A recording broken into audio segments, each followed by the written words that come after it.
Good evening, and I welcome you to your transformative program, Politics and Beyond. This evening, we are going to have another interactive and insightful conversation. Remember last week, we started with the white paper that came from government regarding the Constitutional Review Commission's reports. We are continuing with it, but this evening, we are going to look at one area that is of so importance. It is very dear to me because I believe that is the foundation when we are looking at development in this country. I'm your host, Emmanuel Jr. We are looking at decentralization, and we want to find out what exactly it is. This is not the first time we are having this conversation. We've had it before, and so this is more of a continuation on it. The other aspect of decentralization has to do with, local governance in broad terms, and whether or not it is having any reflection as far as Ghana's development is concerned. This morning or this afternoon, I was fortunate to attend a dialogue. And one thing I took out of the dialogue was the fact that we shouldn't be looking at Ghana's development. We should rather be looking at municipals and assemblies development. That should be the focus. So we shouldn't say Ghana is not developing. We should rather say our municipals and our assemblies are not developing, because if municipals and assemblies are developing, automatically Ghana is developing. We keep asking ourselves, what exactly is it about municipal and district assemblies? But I have always said that if we're looking at what, again, we are looking out for, it can best be described as the engine for grassroots development.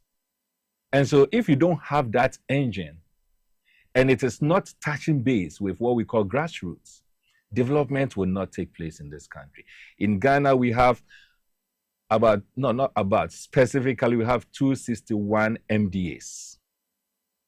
As we speak now, when we talk of MDAs, we are looking at metropolitan, municipal, district assemblies, 261.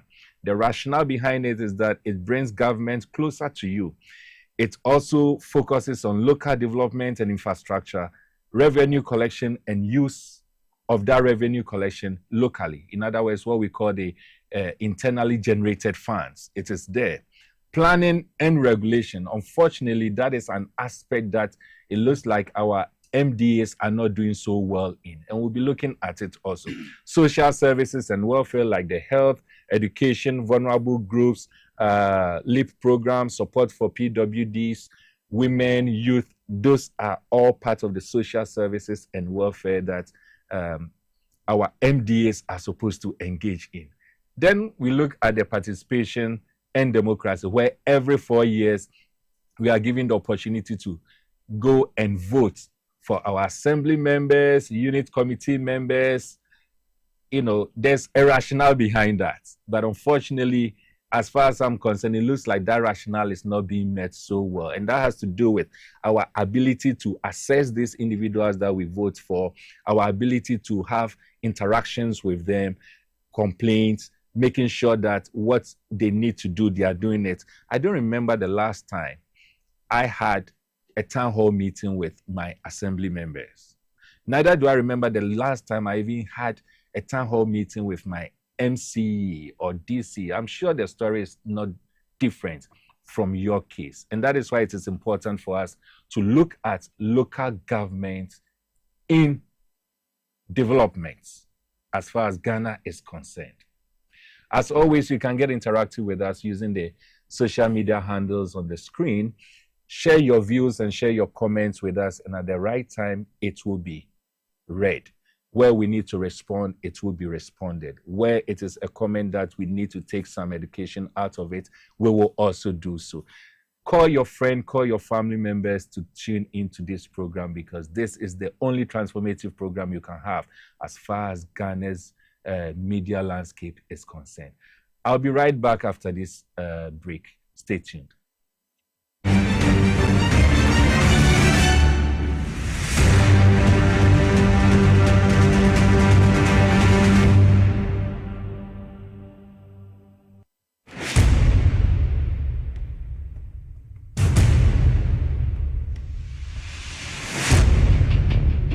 The average human body mass should have at least 60% water for optimal performance in any physical or mental exercise. We can help you maintain it naturally.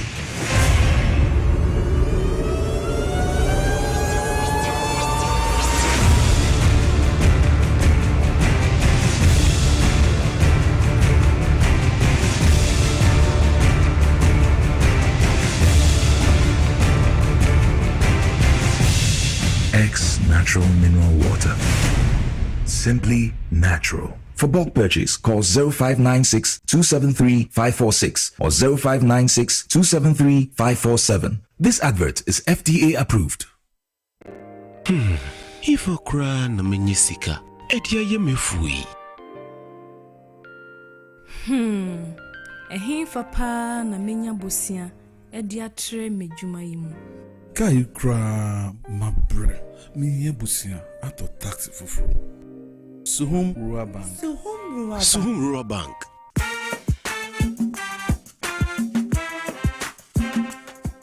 Yema kwa baba Suhum Rural Bank. Ye won hwehwe ahodo bi te se dwadifo abosia, ekokro bosia, susu account. Ene da so wo ho savings account. Me bada chain savings account. Ene de akeka ho. Suhum Rural Bank was 03422919896. Na won so wetumi aka se. Suhum Rural Bank. Ama ene mayeka ona. Suhum Rural Bank. Enti me pa minie. Me damwase. Suhum Rural Bank, growing our heritage.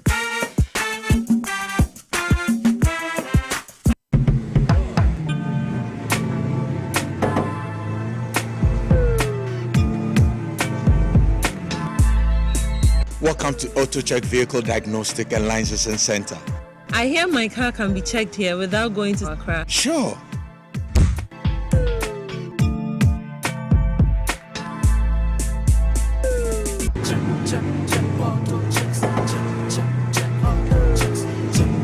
Emission, check. Alignment, check. Brakes, check. Visit AutoChecks at Koforidua Aquadrum Road for the roadworthiness of your vehicle, from saloon cars to heavy-duty industrial vehicles. Madam, your car is now ready for the road. Thank you so much. AutoChecks, check. AutoChecks, your safety, our priority. Check, AutoChecks.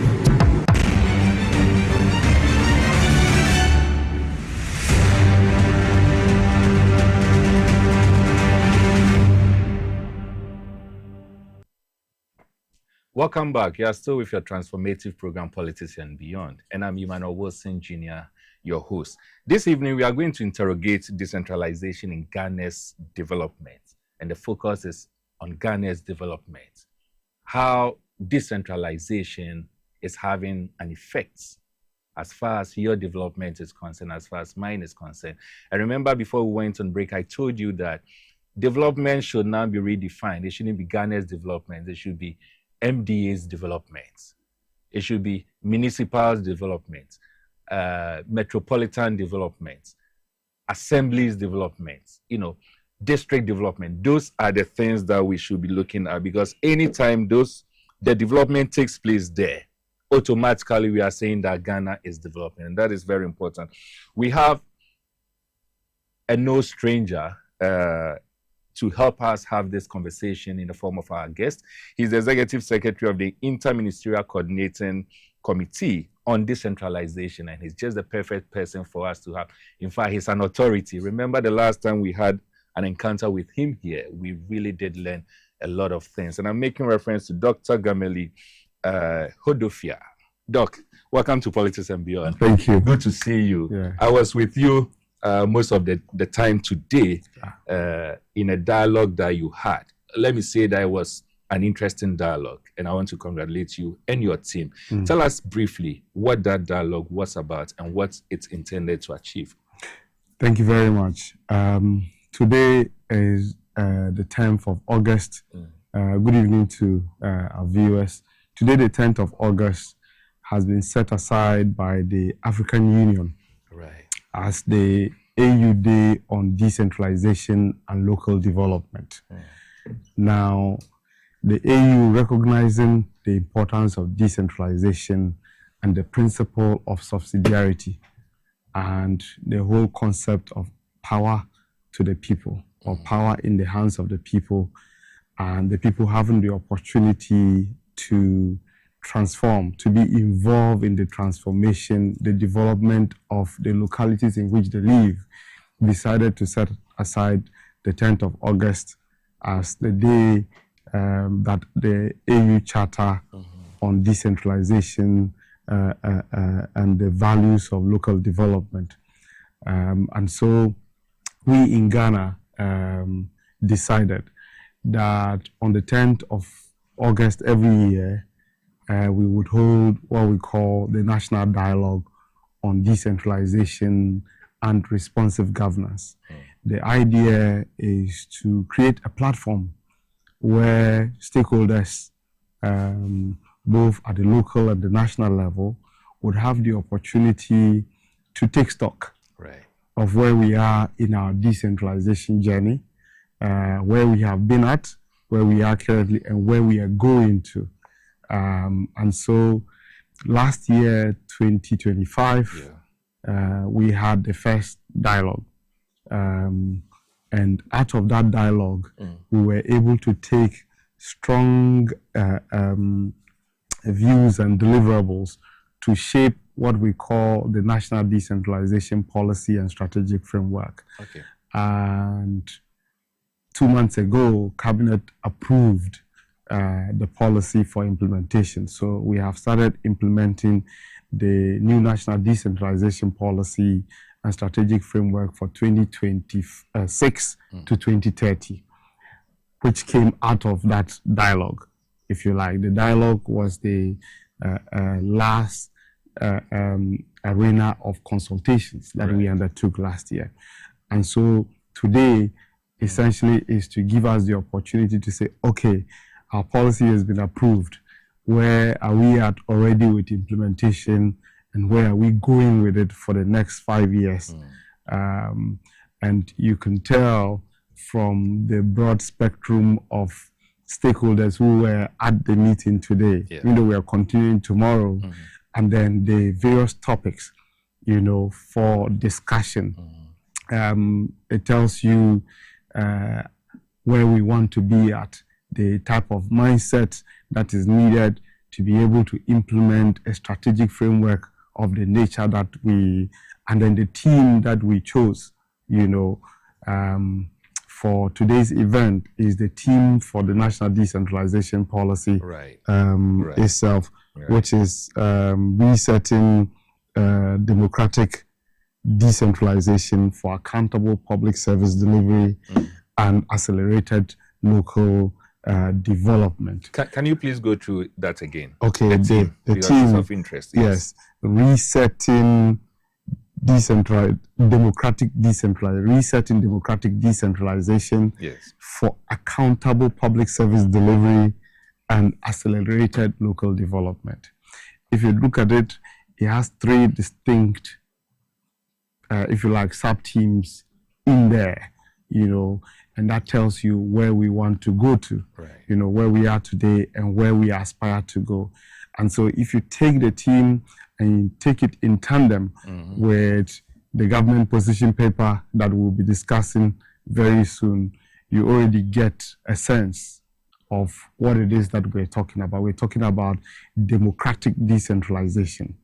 It means that we want to give the power right in the hands of the people where they live, right? To be able to, one of the surest ways in which you can ensure accountability and ownership is by allowing people to vote for their own local leaders where they live, so that those leaders are answerable to them directly, right? And they would help them in shaping, you know, the development agenda at that level, so that if you're then not performing, they are the ones at that level that would give you the yellow card or the red card, right? And say, look, get out of the way, allow somebody else to come in to be able to do that. That's just one aspect of democratic decentralization, but also the aspects about strengthening their capacity to be able to collect all source revenues, right, through property rates, business registration, the mass market tools, and what have you. The broad spectrum of, if you like, revenue handles, right? All of that, and the strengthening of the capacity of the people at that level in terms of the technical capacity that's needed to help the people within those jurisdictions to move those localities forward. All of that is encompassed in, the bit about democratic decentralization, which obviously would lead to, accelerated local development, which is what all of us want, really. Remember that we say that we want to build the Ghana that we want together. That's right. And resetting, tells us that, yes, we are cognizant of the fact that we have been implementing decentralization reforms over the last 37 years, since 1988, right? And then we say, okay, but we are at this juncture where we have formulated a new policy for the next 5 years. But in doing that, we had to look back. That's right.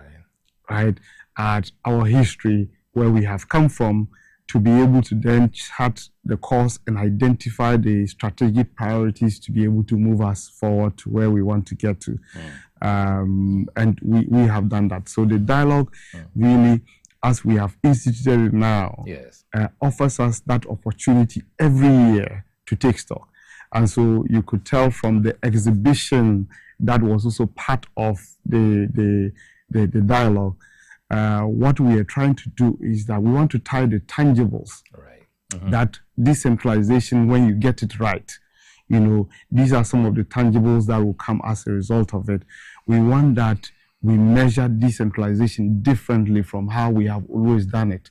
So we want to see that for every MMDA or for every region, regional ministers tomorrow, for instance, will be headlining, where each of them will take the opportunity to tell us, one, what the business opportunities are within their localities. What are the growth pools within their regions? They will tell us. In addition, they will showcase for us, right, what they have done so far since 2025. That's right. Right, so that we're able to tie the tangibles to the policy aspirations, because there's no point doing policy that does not bring about, tangible change in our lives, that we have to be able to see. And as Her Excellency, the Vice President, indicated, it's important that we also highlight the jobs that are created as a result of these tangible fiscal infrastructure projects that have taken place or are ongoing. So if you're building a road, how many people in that locality have you been able to, recruit to be part of the process, the value chain of delivering that road? We want to be able to see all of that. And tomorrow we anticipate, as she indicated, that the regional ministers will be telling us for each of the projects that they are going to be highlighting, what are the job creation matrices that are in there. And in fact, the policy would form part of the performance measures for MMDCs, MMDCDs, as well as even at the center, right? We are mainstreaming our policy aspirations for decentralization in the chief director's performance contracts, so that we're able to, on an annual basis review, you personally as a chief director leading this institution, or as an MC or as a district coordinating director, how have you delivered on these aspirations that are captured in this policy? So that's where really we are going. And so we are tying the evidence to the policy aspirations for the people of Ghana to see that in over a year and a half, what government has been able to do in their localities for them. Doc, that I that's an interesting background. And I intentionally asked for the background because we are going to build on it. One thing that was key in your presentation has to do with power to the people, giving power in the hands of the people.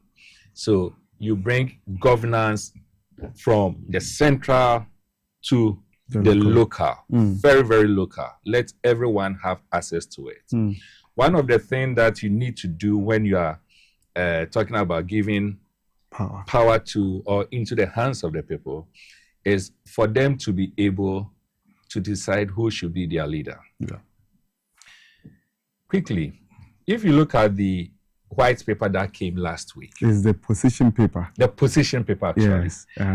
It's a white paper, it's a white paper when you have like a constitutional review commission, and then it's a position paper when it's a committee. A committee. Yes. Okay, thanks for the education. So this one is a position. A position paper, yes. Now, the position paper says that MMDCs should be elected. Yes. This is something that we've all talked about. In fact, the very first committee or commissions, was it a committee or a commission? Commission's report came up and gave the same proposal. Yes. Just that they said it shouldn't be on a partisan line. Yes. Just like this one, it shouldn't be on a partisan line.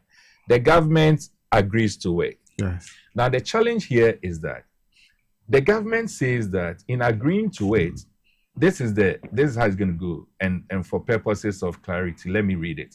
The president would nominate 5 persons, 2 of whom shall be women. Out of the 5 persons, 3 would be shortlisted, 1 of whom shall be a woman. A vetting committee comprising representatives from the Ministry of Local Government, public services, and all of that. They will go through this. Then the summary of it is that the 3 that will be shortlisted will be presented, and the people will end up voting. Yes. The challenge that a lot of my viewers have on this is that isn't it a quasi-partisan election that we are accepting here? Because if it is the president who is going to nominate 5, in my wildest imagination, I can't appreciate the fact that a president of any given day will nominate persons outside his political party's scheme. And so that will even limit the whole process. So if we indeed want to go, then many are requesting that instead of this proposal, then we should make it a partisan one so that other parties will be at liberty to present their persons. Okay, yes. Thank you very much. It's not necessarily the case. If you take President John Dramani Mahama, His Excellency, in his second, as in Mahama 2.0, you would see that he's not overly partisan in even the appointments that has been made. Even the committee that, was set up, the Constitutional Review Committee, for instance, if you look at it, it was purely independent people, right? Even people from the opposition have made it into that committee. So it's not necessarily true to say that the president would take people from his party. Now, that said, remember that if you look at the report of the Constitutional Review Commission and government's white paper, yes, that government was the government of Professor Mills. Exactly. This was what government indicated, that it preferred a situation where, Professor Kwame Nkrumah calls something incremental gradualism. Okay. Now let us start from somewhere and build on it. On it, yeah. Right? That, yes, it's true that we want to elect, we want to give the people, the opportunity to elect their own MMDCs. This actually still allows that to happen. Now, however, what this, the position that's captured here does is that it allows us within the context of a unitary state, right? Because Ghana is a unitary state, we're not federal. Sure. It allows that a situation where we don't sever the umbilical cord between the center and the local level. right? So that the president is still able to, based on the vetting processes and based on the opportunity that's afforded him to be able to nominate these 5 people. That's not to say that now those 5 people are answerable to him, no. I mean, whether in the Local Governance Act we're going to make consequential amendments that will take away the president's opportunity of appointing MMDCs and even calling the shots. But what happens is that you're giving away significant resources from the center to the local level. And so you want to be able to have a certain overview, right, of what pertains. And that is where I believe the introduction, okay, of the opportunity for the president to still have a certain say by way of the nominations. But remember that if you nominate 5 people, right, 2 of whom must be women. Yes. It doesn't indicate that they have to be from the background of the NDC, right? And you would see up and down the country when the processes start. That is, they say that the sweetness of the pudding is in the eating. You would come to see that it's not partisan. Maybe if some other president comes someday and decides to do it that way, but as for this government and this president, that's not what he anticipates to do. But I definitely acknowledge, right, the concerns that your viewers have raised with this. But purely from a very academic point of view, it is that let us look at the bigger picture. And what's that bigger picture? That from a certain date forward now, we are going to elect our own MMDCs, and that MMDC will no longer, right, be reporting to the president of the land, but he will be reporting directly to the people where they live, right? So that the process of the nomination, really, if you look at it technically, is moot, doesn't matter. Because at the end of the day, if whoever that you are, right, it is not the president who will save you. If the people say you're off, you're off. I get you. You understand? Let me come in here. I appreciate the explanation. Yes. But let us also bear in mind that this is a constitution. It goes beyond any precedent. And it goes beyond any individual. The fears being entertained by my viewers has nothing to do with John Mahama. It has everything to do with the continuity. Yes, in the future. In the future. Because this is a constitution. It goes beyond John Mahama. John Mahama has just about 2 or so years to leave office. It goes beyond John Mahama. And so the point is this, and we appreciate what you're saying. But don't you agree that if, yes, one president will not do it, another might do it. Another might do it. And acknowledging the fact that it has taken us a very long time for us to get to this stage. If we go through this successfully, we are not sure of when we may have the opportunity to review the Constitution again. Don't say that. So this Constitution now is about 35 years. Yes. You know. Yes. Or 34 years thereabouts. Right? And today we have had, or today the opportunity is being given to us by way of a review of what has worked well, what hasn't, and what are the areas in which we can tighten, right? And so we should never really rule out that opportunity. But I get the point, and that's why I say that I acknowledge, you know, and even the president acknowledges this, that yes, preferably the people of Ghana would have wanted a situation where, you know, it's a straight shootout, right? Any average Joe would go. But we want to be able to, if you look at the local governments, it's very serious business that takes place there. And so you want a certain caliber of people who would spearhead development, especially when you say that you are opening it up for the people to lead the or to vote for whoever it is that will lead them. We don't want a situation where, I keep giving this example that Professor Kwame Ahoy gives us, that in 1992, when we transitioned and started the local level elections, right, for assembly members, something interesting happened in Secondary. Okay. Actually, I think before it was in, 1988, 89.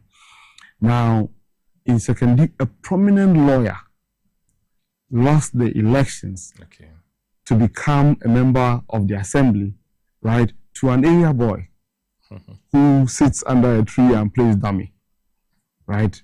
Now, that is not to say that that person is not capable. Sure. However, you want to assure that because elections by their nature come up with very, very interesting results, if you allow, because it becomes almost like a popularity contest, right? You can have a situation where that person that you're putting forward, right, or the person at the local area, if that person is not thoroughly vetted, right, and we have a mishap where the Secondary situation happens in any place, then we are going to have a big challenge on our hands in terms of, remember that we are reforming, and these reforms that we are bringing on board, we are bringing health and education, the road sector, all of these sectors that we are devolving to the local level. You need very strong, competent leaders at that level also to be able to drive the conversation. And so you need very formidable people. And that is why the vetting process, will come in. Because, Ghanaians have been talking about the caliber of DCs who are leading the local areas. And so if we're going towards the election of MMDCs, then by all means, let us assure through a very independent and competent process that the people that we're going to put forward to the people are really people worthy of that office. I think and so you have to look at it from that. I think that's a brilliant position you've espoused there. Only to say that vetting, we agree to it. But when the vetting achieve the same purpose or even better, if there's no nomination coming from the president, but it is opened, everyone who think he or she is qualified submits his or her name and CV, what have you, and then vetting takes place. There will be an administrative chaka block, an administrative roadblock. Imagine, look, you know that when every time that there's a transition, right, and nominations are open for people to express interest in becoming district chief executives. If you know the numbers of people that I think that in one district in the northern region, it was about 19 or so. Oh, so that's even little. That's like even whittled down, right? So we'll have a situation where over 200 people, right? People in the thousands would put themselves up to be vetted, and it will create an administrative roadblock. And so it's quite important that we introduce this parameter where we're able to sift through. And then also remember, we have the affirmative action law. And that also, the president is very keen to ensure that we have our sisters, our mothers, being part of the conversation about how we develop our localities. They say that if you want to do something with your money, give it to your mother or give it to your sister, so that they would always add value to it.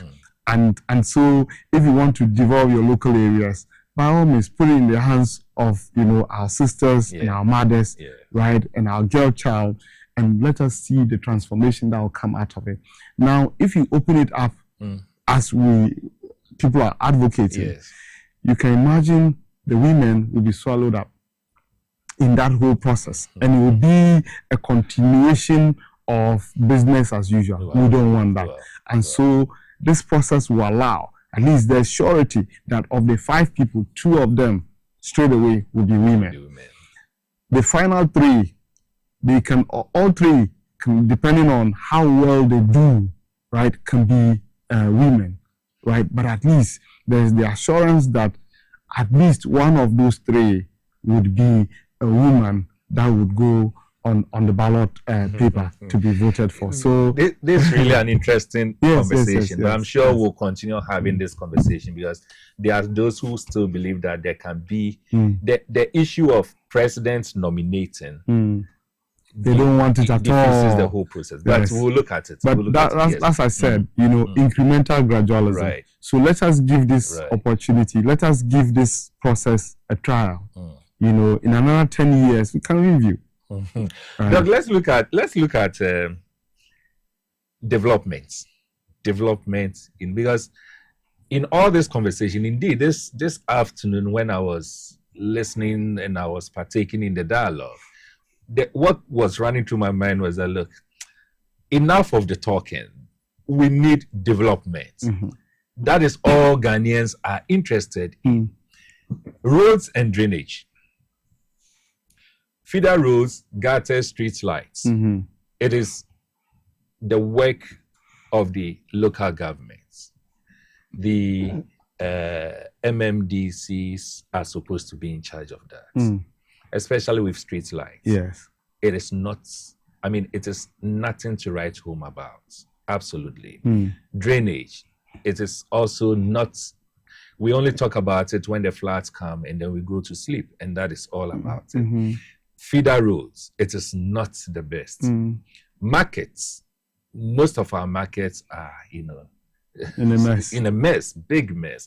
Community projects like sports facilities, community centers, most of our municipals, you can't have them. You just can't see them anywhere. Water, sanitation, just name all the things that we are expecting as far as development is concerned. What exactly is the challenge? Thank you very much. What exactly is the challenge? Now, I would say that there is a mindset issue. Okay. A mindset issue. On the part of those who are leading the municipal or on the part of the citizen? On both. Everyone. Both. Right? Both on the part of the people who are leading the municipalities as well as the people themselves. Okay. Now, that is why the policy that Cabinet approved that we have started implementing, it has 6 thematic areas. Right. The usual ones: political decentralization, administrative fiscal decentralization, decentralized planning, local economic development, popular participation. Okay. But critically this time, we also identified 6 other thematic areas that we call the cross-cutting themes. Okay. That has issues of the environment, biodiversity. We have issues of security, the 24-hour economy. We have in there also a critical one that we call ethics, mindset change, and change management in general. Mindset change.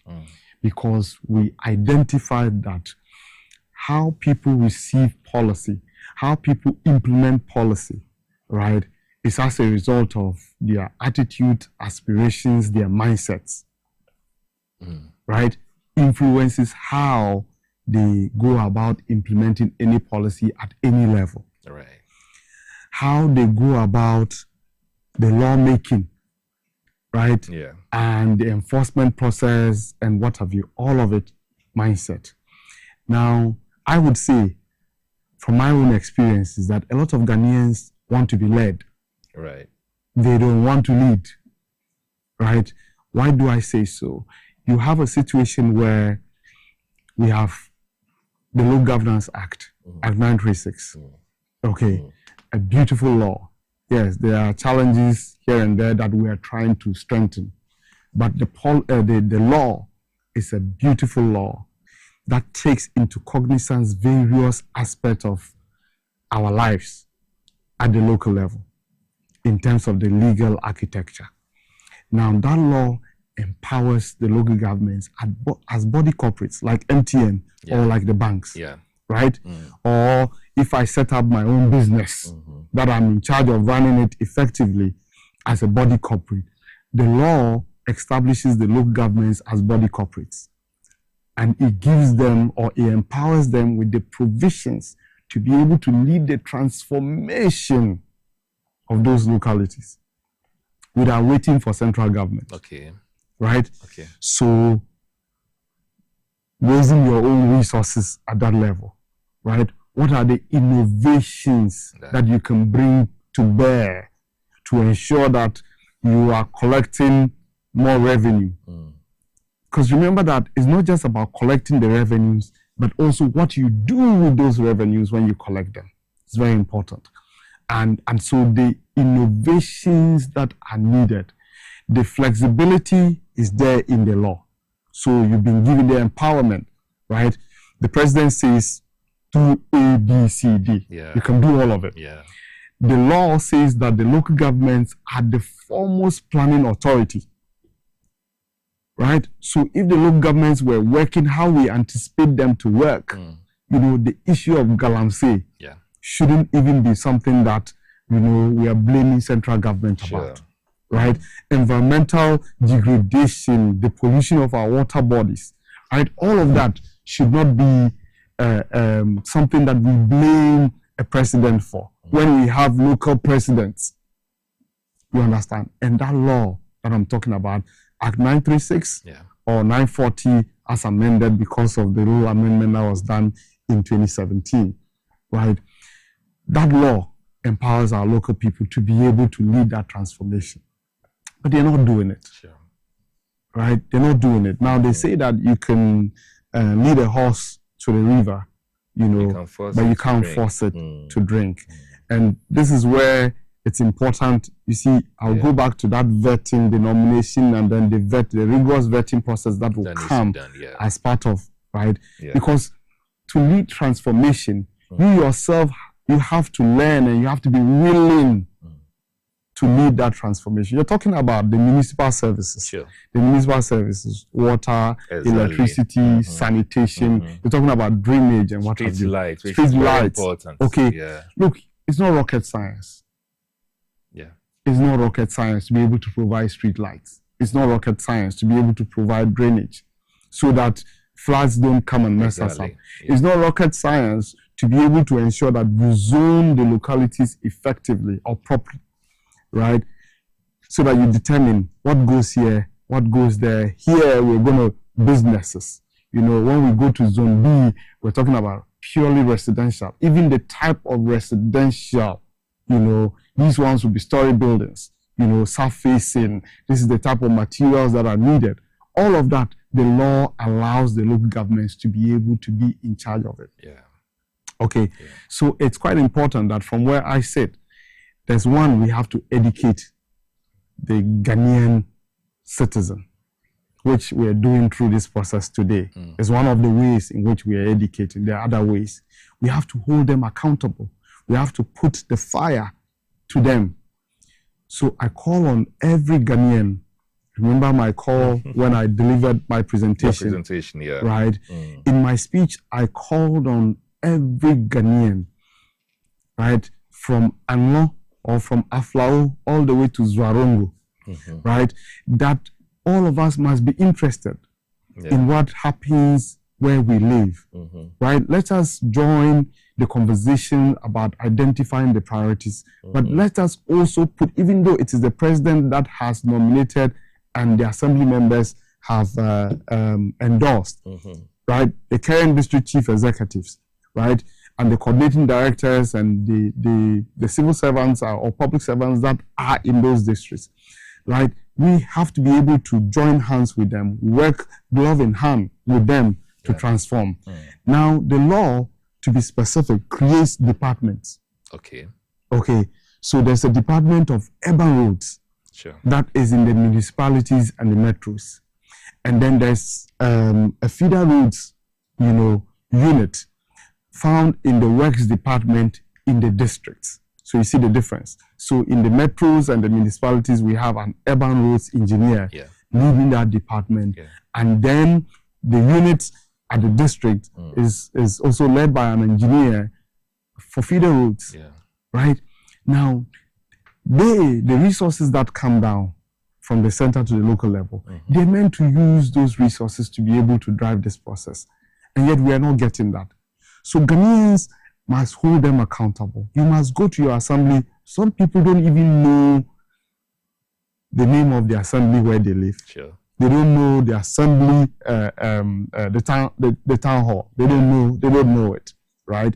They need to be able to know it, so that, and the assemblies themselves need to create the opportunities for the people to be able to interact, either through television. Yeah. I mean, when I worked in the UK, in local government, by that time we didn't have the digital television. Okay. Right? Even for the analog television, we were using analog television to communicate, to give opportunity to our residents, Sure. right? Sure. To be able to shape development processes within their localities. Once you turn on the TV, analog, something, a pop-up will come. The local government is doing A, B, C, D. What are your thoughts on it? Right? Interesting. How much more today when we're talking about digital television? Even, right? So the departments exist within the local government areas to be able to lead the processes of providing the municipal services that we are talking about. Right? So it's not rocket science. They are supposed to lead that process. And so as part of that is why, we decided that we have to tie the evidence to the policy making process. So that it's not enough. We're doing a lot of talking. We have done a lot of talking. And we have even done beautiful policies and beautiful laws. Now we want implementation. We want enforcement. Yeah. That's why I'm saying that the people of Ghana must be interested. That where you live, you must be interested.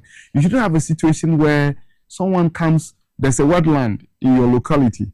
Then you see that someone starts to come and pour laterite and hard rocks, filling the place. Right? And you're watching and you're not saying anything. You're not reporting to the assembly, because there's a department at the assembly that should be able to, stop the people from doing that. But you need to call them because Accra, the various localities are big, right? So the citizens, we have a responsibility as well. And also we have a responsibility to seek to do the right things. That's the other matter. Right? You know that this is a wetland. Yeah. Even if a chief offers it to you, right? Would you buy it? Yeah. I will not buy a wetland. I will never put my money in a wetland, knowing what the wetland is meant to do. Right?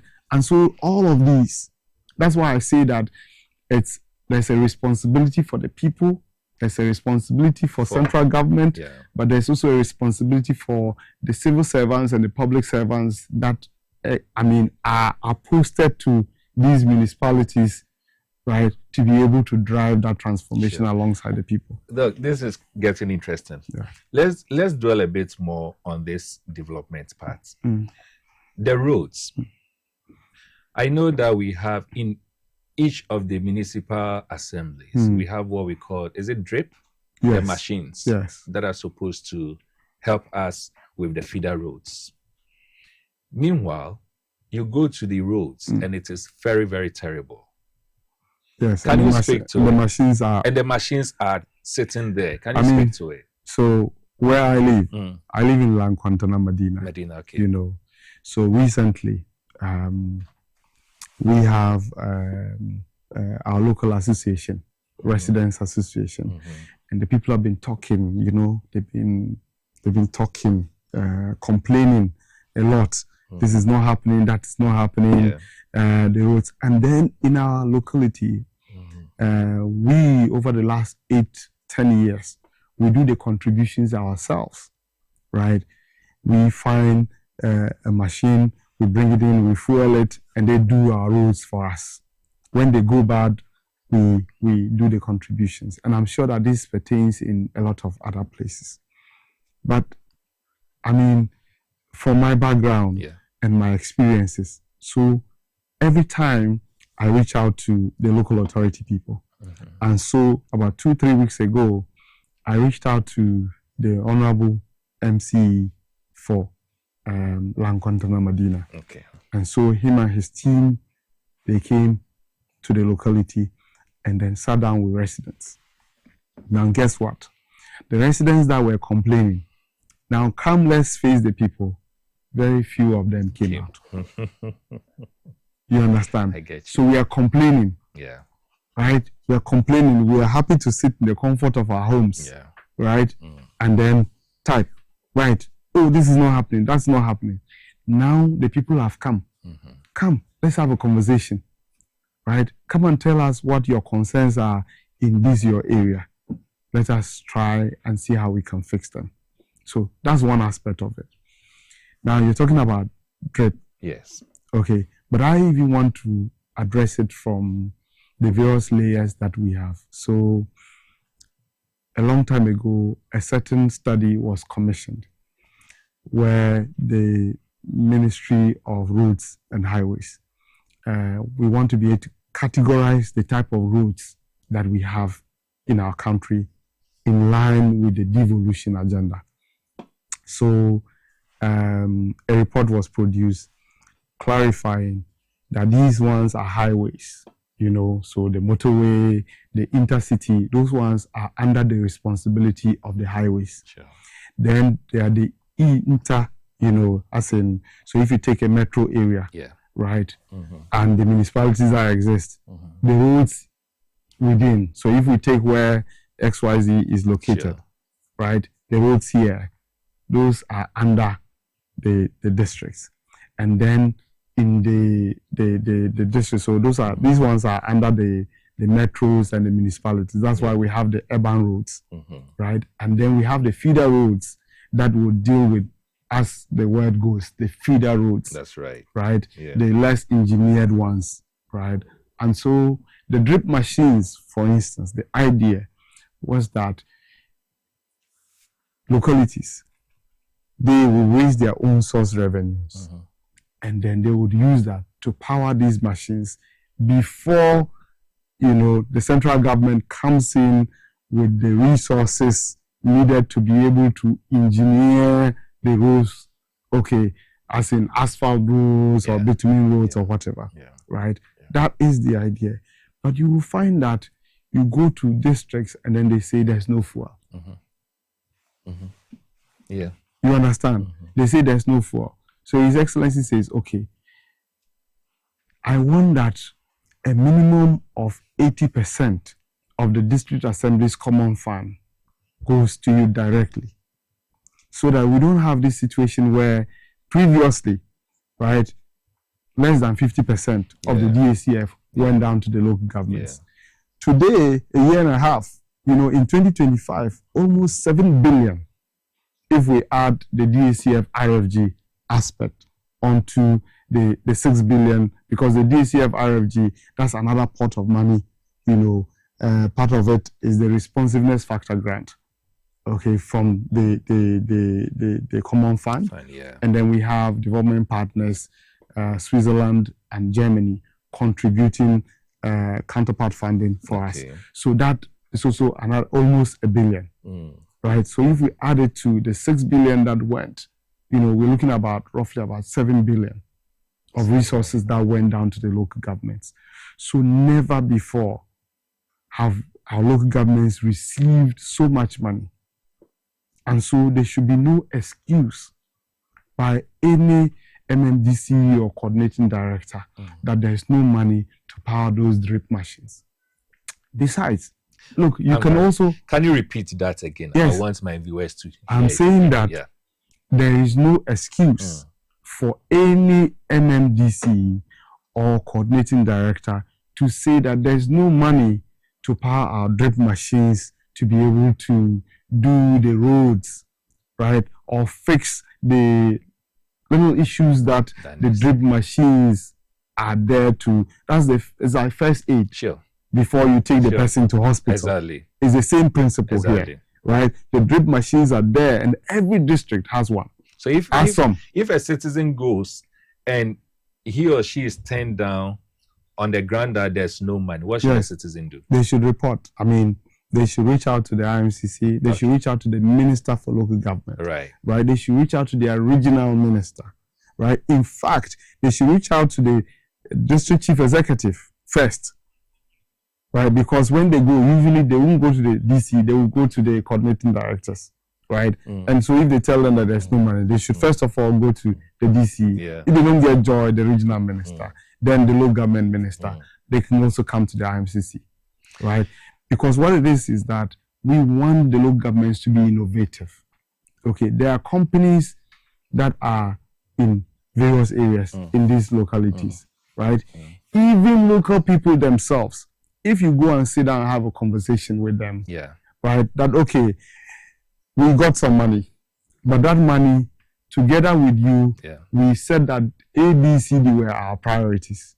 And so we are putting that money towards those priority projects, right? So because of it, there isn't enough money for us to buy fuel to power these drip machines. So together, okay, we would look for some, you also bring some, and then we buy fuel. I'm sure that the citizens will be more than happy to do it, because they are not now going to go and rent these machines. The assembly has the machines. So their contribution in kind would be, okay, bring something. If someone runs a fuel station, you can go to them. That's right. You understand? You can go to them and say, look, as part of your corporate social responsibility, right, or as a local business owner in this locality, we think that you should contribute something so that we are able to fix some of these things, some of the roads, the drainage system, we can dredge them, so that we keep our environment clean, we keep our roads at least motorable until we have enough resources to be able to engineer them effectively. This is stuff that they should be doing. Doc, who checks the performance of the MMDCs? Because I'm asking this because you see, most of these MMDCs, it looks like they are really disappointing us as far as development in the local level is concerned. If you visit, and my producer just alerted me, places like Amasaman, Pokwase, the roads are terrible. Let me use my own side. And I'm sure if we had opportunity to let one or two persons call in, they would have also lamented and said the same thing. If you come to my area, and I live just at race course, that's Qatar Hostel down. Okay, yes. Of the N1? N1, the La Paz, N1, Yamiche Road. My area, when you get there... What municipality is that? Okaikwe. That's what Okaikwe North, that is Teresa's place. Okay. That's Okaikwe North. That's the constituency. Yes, the constituency. Okay. I'm sure we can tease the district from it, but it's Okaikwe North constituency. Now, about 90% of the road has been taken over by mechanics. Okay. And it's so dangerous and terrible, to the extent that personally, I nearly crashed my car because I didn't see the other car that was coming, because, as I said, about 90% of the road has been taken over by mechanics. We've gone to the community, we've gone to the municipal chief executive countless times. There's no response coming. And you see, just like you said, it is so with so many municipalities and other areas. Who, and I'm asking because of this, that who really goes down to check and make sure that these MCs, DCs are really working? Because if they have a supervisor whom they know that will be coming every now and then, if it is Amasaman, they'll make sure the road is fixed. If it is Qatar down, where I am, they'll make sure that the road is cleared and mechanics are not working on the road. If it is fishing, Ladadi Kotopon, they'll make sure that the street lights are working, because from T Junction all the way to Nungwa, the lights are not working. You won't get a single street light, not a single one. And what is worrying is that is even the stretch in front of our security zone, the military barracks. Not a single one. Yet we have MCs there. So who checks these people? So there are various layers, The first port of call is the regional ministers. Okay. They have a certain oversight of, the MMDCs in their localities, right? But there's also the Minister for Local Government. And recently, I'm sure you saw that the Minister for Local Government went around with television crews to the various localities, visiting districts and putting them, on their tools. But that thing never works. Yes. It's just for the cameras. It's the antic of it. So I really get disappointed when I see that happening. I understand. But this is the point. We are trying to exert accountability. Sure. Now, that is done at various levels and has different stakeholders involved in doing that. So, as I said, the regional ministers, number one, they meant to ensure. Now, this case that you have highlighted in Okaikwe North. Exactly. Okay, the roads is not a place for mechanics. It's not a place for selling. You remember initially I talked about the fact that because of the failure of the planning process and the enforcement processes, right, we have these things happening. So that if we had a designated area for mechanics, that if you live in that locality and you want the services of a mechanic, there will be Ward A, you know, an industrial place that has been set up where there are units that these people can rent and pay, you know, rents to the local governments. That's a way for the local governments to make money. Right? But also creating the enabling environment for these businesses to thrive. You understand? Sure. So you get when I say that there's the need for that innovation. By now, when I interact with the people at the local level, I find that they're waiting for some instruction from the center. And I say that, look, the law empowers you. Don't wait. Where you are unclear, right? Because they say that the person who asks questions never gets it wrong. Because, so where you are unsure, right to the regional minister, right to the minister for local government, right to the IMCC, right to the chief of staff, where you are unsure, right? But beside that, you have the law behind you to bring about any innovation that brings development, that brings discipline, as in discipline development to your locality. And so there should be no way that MC, right, you have been to him and he hasn't come to clear the people. You know why he's hesitant? He's hesitant because he has not put in place the right mechanisms, the structure, that a place where these people could go and be doing their business. You understand? So because of it, you allow, because of failure in one area, you allow the domino effect. And so then you allow mechanics to be on the road endangering their lives, right? Endangering, you know, the motoring public, right? And that is not acceptable. You understand? So from even that person themselves sitting down and every day, I'm sure they drive past that area. Yeah, they do. I'm sure. You understand? Now there's also the development planning people, right? A whole department. There's a fiscal planning department. There's the works department. They have engineers who are in charge of enforcement. So what are they also doing? What advice are they giving to their municipal and district chief executive? Right? What are they doing? So you remember when I say that the problem or the challenges, I like to see it as areas of improvement, right? That we see all of us have a certain role to play. The citizen has a role to play. The technocrat has a role to play, and the politician has a role to play. Because if we must transform this nation, all of us must do it together. I agree. You understand? I agree. Yes. I'll come back. I want us to look at capacity. You mentioned it. Leadership. And one other excuse, which you also talked about, has to do with funding.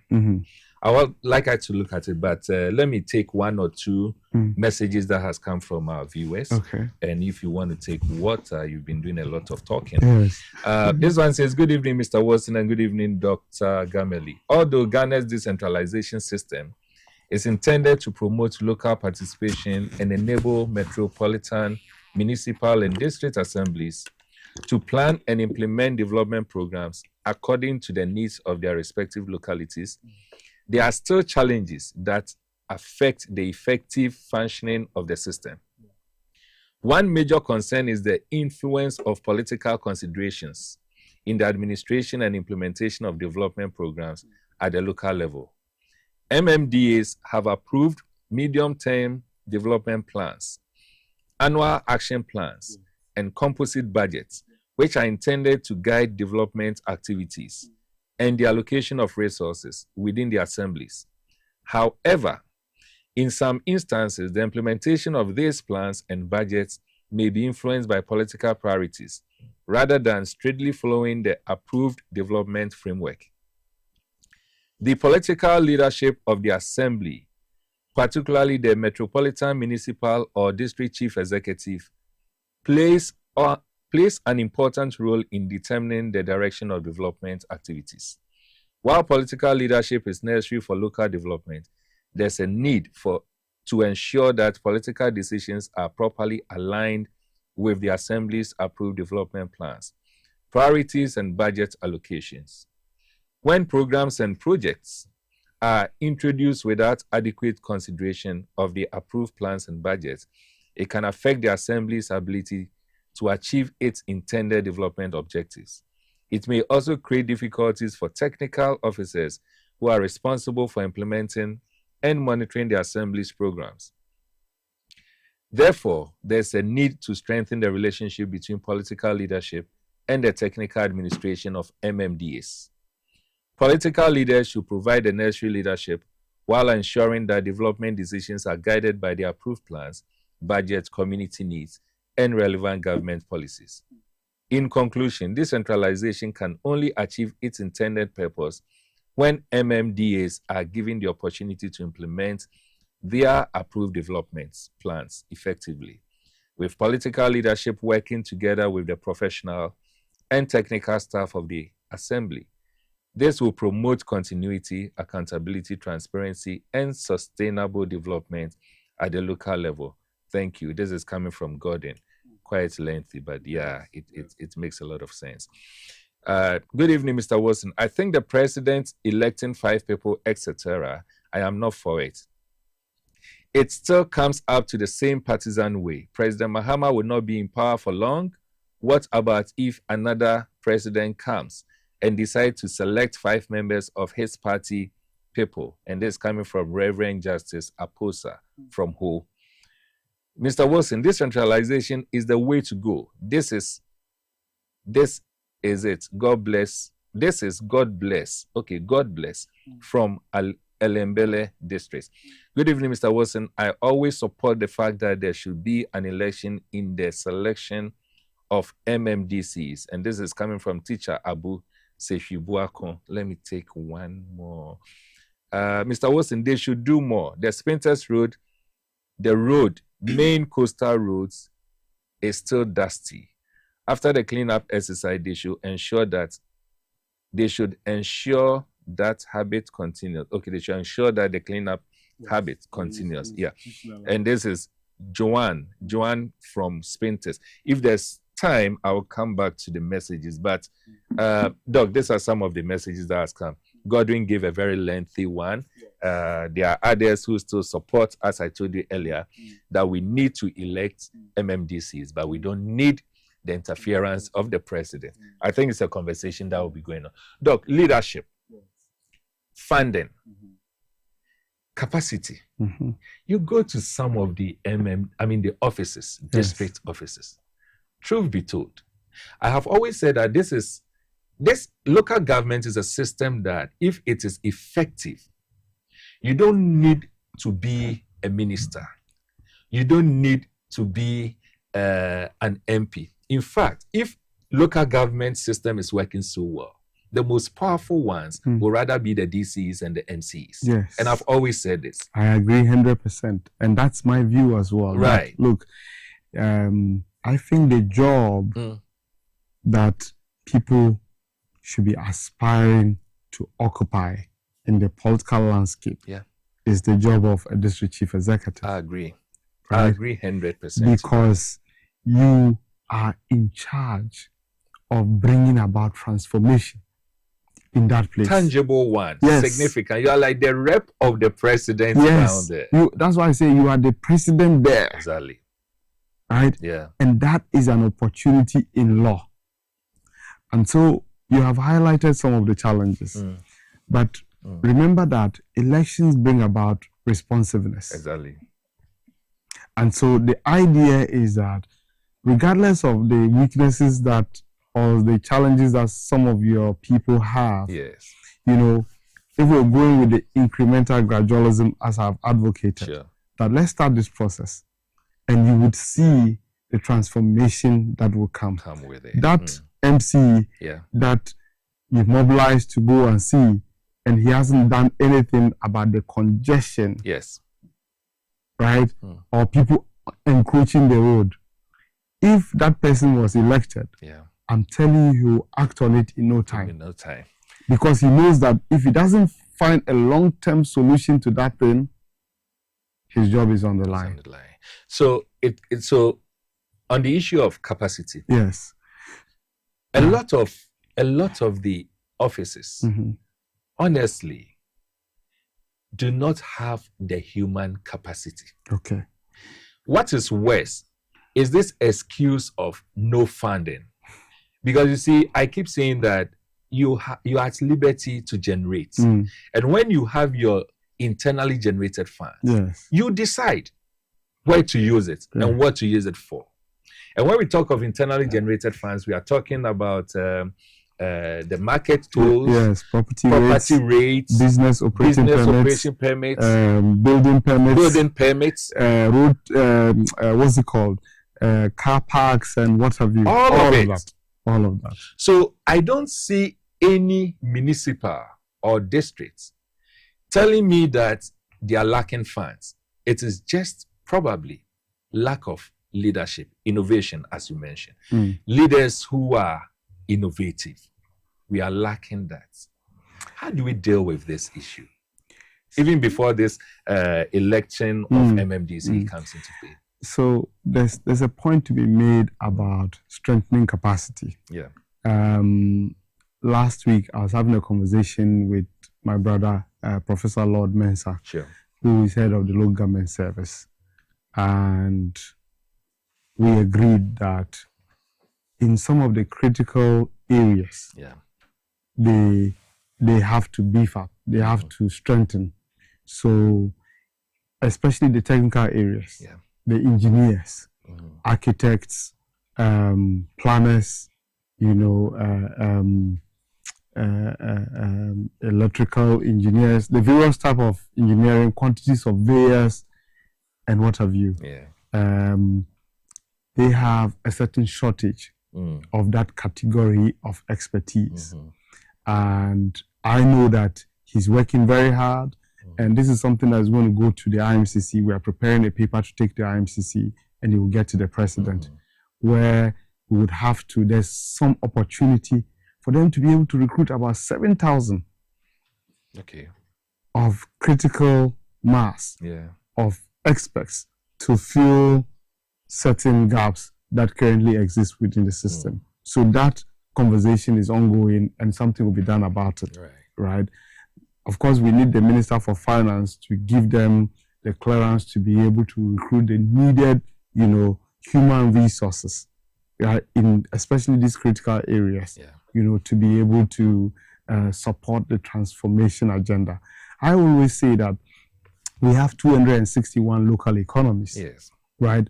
And so if the Minister for Finance is not mindful, right, to take into cognizance the fact that, yes, the localities need to work, that the 24-hour economy policy, for instance, needs to work, that these localities need the technical expertise to be able to drive development, to bring about the innovations that are needed to support their political leaders, right, to bring about transformation in those localities, which obviously then will bring about a certain build-up effect to what we call the national economy, then we would be failing.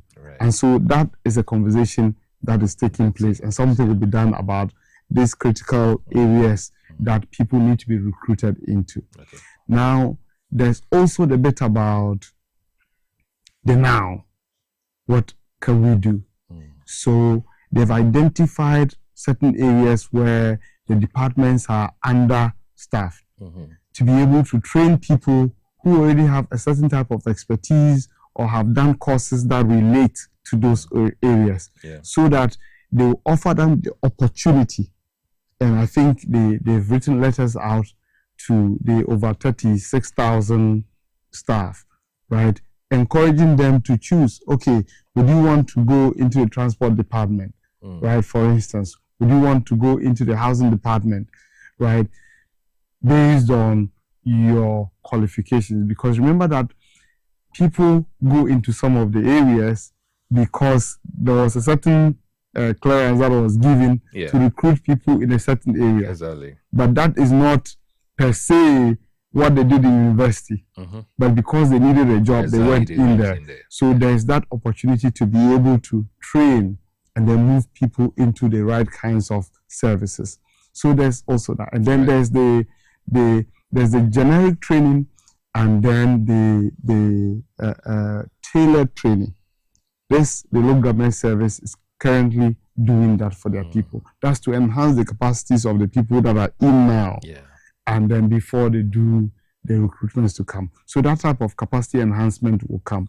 So we believe that in the next year, we'll see some significant improvement in the quality or of the caliber of people that are at that level, the technical people that are at the local government's level. So there's that. Now, the bit about leadership. Sure. When the MMDCs were appointed, you know, a certain type of orientation was done for them. And then also zonal capacity building has been done for them as well, right? To be able to open their minds to, you know, what are the possibilities. But I believe that it has to be an ongoing thing, so that every now and then, maybe twice a year, you take them somewhere for 2 or 3 days where they are removed from the day-to-day of the telephone calls or fixing issues, where you can take them away and just give them some type of serious tutoring, so that they go back, they are refreshed, they are relaxed, but also capacitated with new knowledge to be able to, and this we have factored into the policy in terms of strengthening the capacities of the functionaries at the local government level and the political leadership as well. So I believe that gradually you will begin to see a lot of changes and improvements that will come into that space. That's what I would say. Doc, before we are wrapping up, so I'll come back to you to give your very last comment, but just as a form of information, I've received these 2 messages, just for the purposes of educating us. So the first one said the municipal I was referring to is still Okankwe North Municipal Assembly. Okay, great. And the MCE is Christian Tete Baja. Okay. Baja. Yes. I hope I got the name well. So Okankwe North Municipal Assembly, Christian Tete Baja. For the sake of those living in that enclave, Doc, I will wish that some of you pay a visit. Even without paying a visit, I will get the number for the MCE, and then we'll engage him to understand what the challenge is and what support we can offer him to be able to fix. I think at some point we talked about, when we talk about the capacity, leadership, and resources. You know, I always give this example. Now, if you take any of the highways, right, if you're driving from Accra to Paga, you will go through several municipalities. You get to certain points and you see these trucks parked on the side of the road. Right? Those are municipalities or districts. They could just do a car park. Even a wire fencing, and then do a small sanitary place that people can park their cars, pay a certain fee, they can shower, refresh, have some food. A local woman or a business person can establish a chop bar in that facility, right?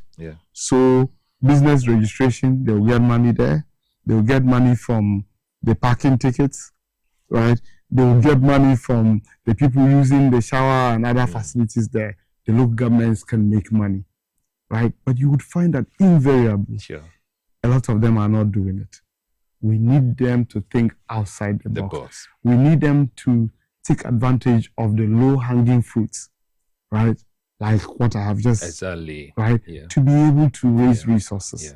You understand? I get you. Then the other one is, I made mention of Lejokuku. Yes. The street lights not working, and it is so terrible. So this one says that the MC, I mean, the name is Lejokuku Municipal Assembly, LECMA, and the MC is Israel Ejay Ochema, also known as Kuzo. Doc, something needs to be done. The other day I played a video on the show, and I don't know if my producer will be able to do it for you to see. Where in a place, I think it's just around the cantonment, Nafti or so, someone has built a container right in the middle of the road. Not the road, the gutter. The gutter has pillars in the gutter. And development control. And you know the funny thing, that video, I know of it very well because I know the area very well. When they were doing it, one day I passed by, I don't know whether it came from LECMA or those who were building it themselves. There was an inscription, "Stop work" by LECMA.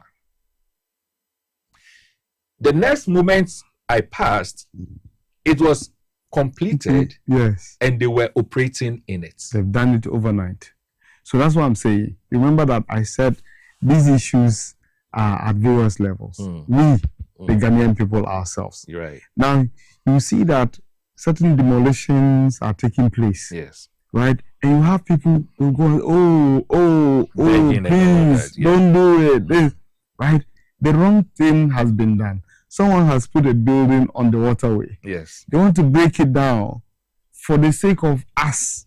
Now, remember that if we do not fix the things that are in our interest, and we allow every one of us, we are selfish. We have, inherently we are selfish. We want to do things that are to our favor. That person that constructed that thing over the gutter, they're looking at the money that they can raise through that business. They're not thinking about the impact of doing that. Right? There are also situations where people pour sand or building materials, right? And then they fill up the gutters that are right in front of their homes. Right? And that is detrimental. So we have to approach. That's it. Have you seen the gutter? Yes, that's the gutter. My producer. Have you seen the gutter? Yes. And they've decided to build the pillars. That the container is relaxing on. Right in the middle. And this is cantonment. Those of you know free zones. It's not far from free zones. This one. So yes, this one is not far from free zones.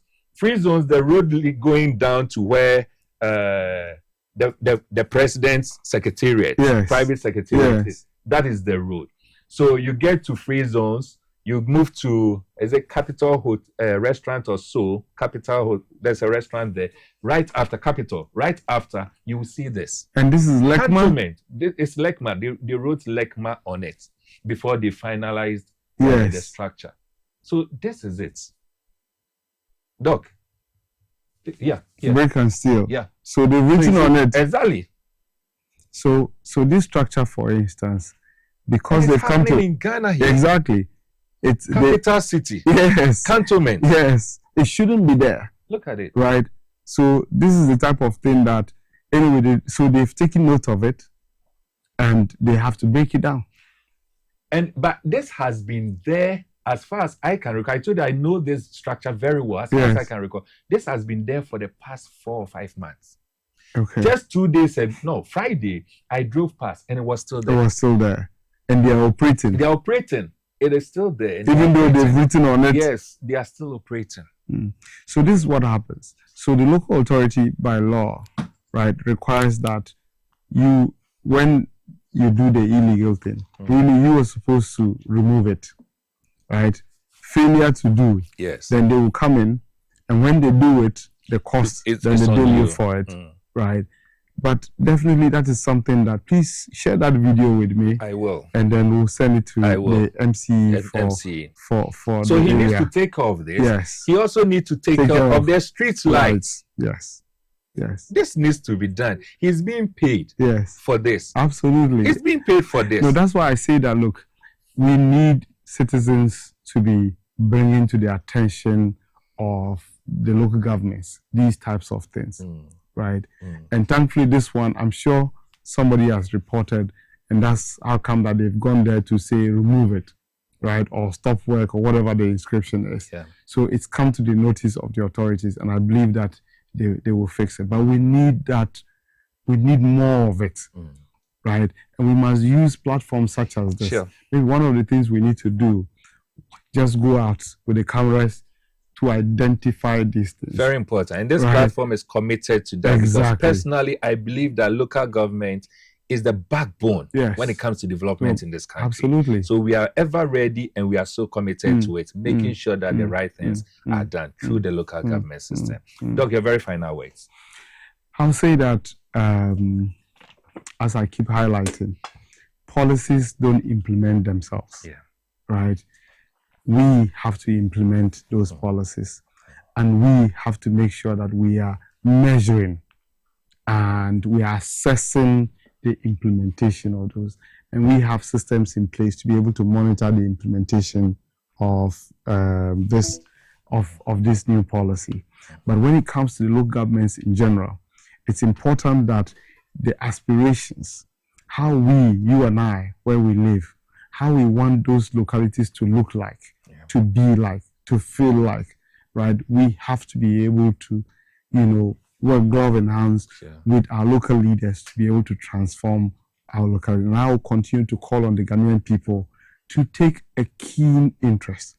And then when it comes up for the elections, they should take a keen interest, and they should go out there, vote massively, right, and be part of the processes. Because now the president is saying that I am giving you that opportunity.